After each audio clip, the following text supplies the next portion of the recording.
You know what he did last week? He upset the apple cart in our town. Really? Did you see what happened? He came on here and started doing his, he's just throwing his elbows around, this. I don't know why they're not playing Jonathan Huberdeau on his left side. Don't you know that he set a record there a year ago? You dumb son of a bitch. You put him on the, you started playing on the right side since before Christmas.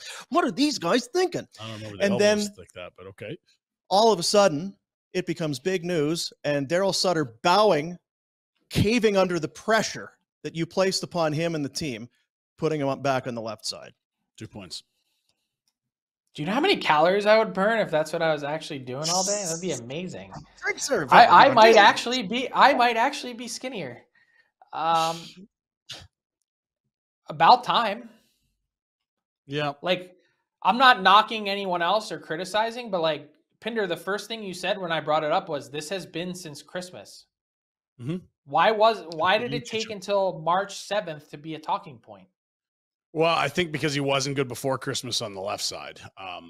But I do think there's some more there on the left. I don't know that it's the difference between 115 points and 50, but it might be 10 or 15 points. We said it yesterday, and I've talked you away from this. It just seems like when you're scrambling, when you're just searching for answers, wouldn't you just kind of go back to reset the dials to things that have worked? Past experience being such a great teacher so often, it just seemed like it was a natural thing. But there seems to have been a lot of things that were natural to us and to a lot of fans that could have happened here long ago that weren't. So I just add it to the list, maybe. Not having Milan as a top 6 forward for 6 weeks. Yeah. All I'll say is I think what it speaks to is, and I'm not making excuses for Jonathan Huberdeau, this season has been a flat out disappointment. There's no two ways about that. But I think what it speaks to is how uncomfortable a year it's been.